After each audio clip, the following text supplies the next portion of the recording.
Carrie Stubblefield, and I'm here today to tell you about NLP. NLP stands for Neuro-Linguistic Programming, and that is a technique that I use a lot with coaching clients.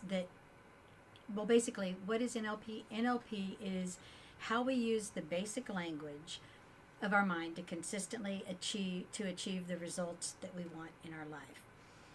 And it's a very, very powerful tool because communication can mean so many different things to so many different people, and how you use your words will give you the results that you want. So let's break it down a little bit. We're going to break it down into neuro and then linguistic and then programming. So neuro basically makes up our nervous system, our mind,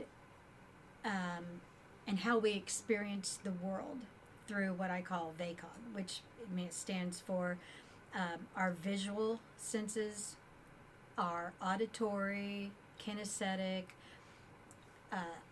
olfactory, and gustatory. So you can what's interesting is you can have a whole conversation with someone without ever saying anything, just by reading their body language or observing visually things. Or it's amazing what you can pick up without ever saying anything to anyone. The next section is on linguistic, and linguistic, that part is using our language and our communication to store our experiences, and it also helps with giving meaning to what we say. And the brain thinks in terms of pictures, sounds, feelings, and then taste also goes with this. But the brain actually is very lazy, and it doesn't want to work really hard for you. So when you are talking to someone, and for instance, if you say, hey, I want you to listen to my story, but don't think of a blue tree when I'm telling you. So can you not think of a blue tree or see that visually when I say that? No, the brain has to actually see it. So this is an example I wanted to also give you, that I wish I would have known this myself when I had young children, because it would have been very helpful. So a lot of times as parents, we set our kids up for failure by how we use our communication. So if I have a child that's sitting at a little table and I go over and give them something to eat and say, here's your glass of milk,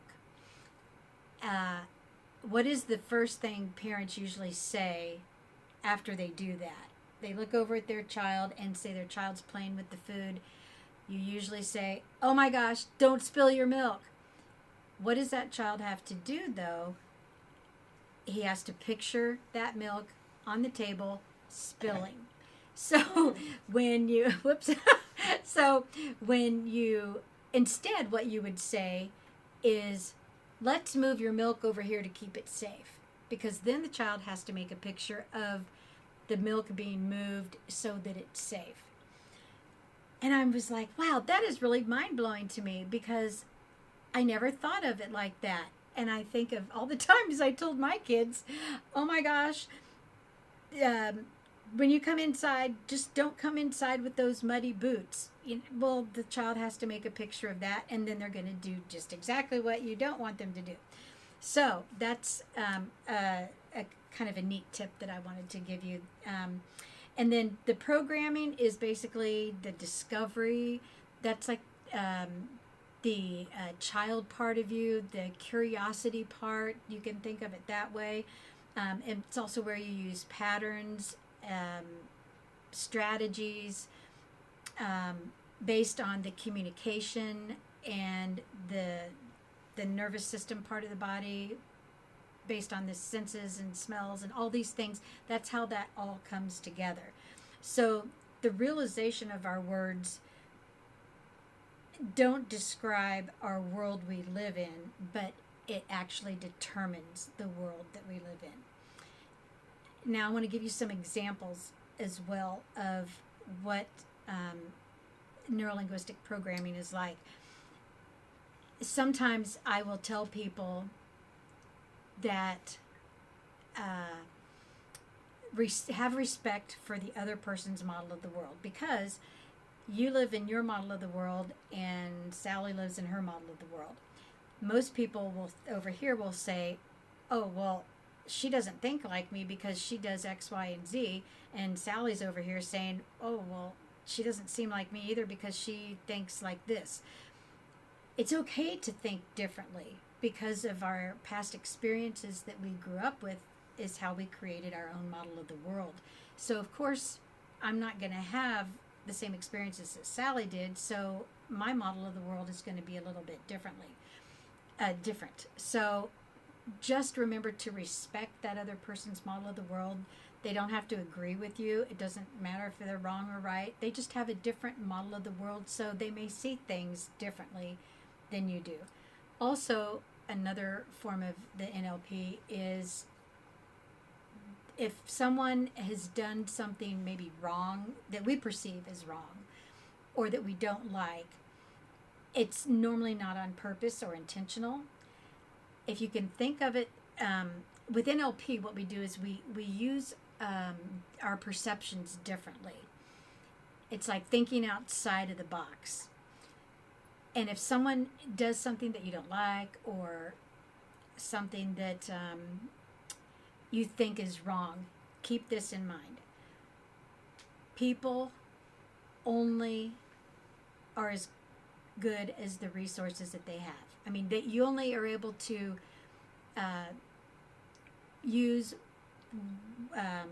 what you can use with the resources you have. I hope that made sense. So if that person doesn't have all the resources that they need, they can't come to the conclusion that maybe most people would. So it's not really their fault because maybe they just didn't grow up with that or weren't shown that. So that's just something to keep in mind. Also, people are not their behaviors. So accept the person as they are, and it's up to that person if they want to change their behavior, because you can't do that for them. You're only responsible for yourself. But the big takeaway with NLP, I would say, is just using your language appropriately to communicate what you want to get across to someone else, and really thinking that out and using it deliberately. So that is your session on Neuro-Linguistic Programming, or NLP as we call it, and I hope that was helpful to you. And I thank you for joining me today. And any comments and, of course, questions that you have, you can certainly feel free to email me or text me as you see fit. So thank you so much, and I hope you have a great day.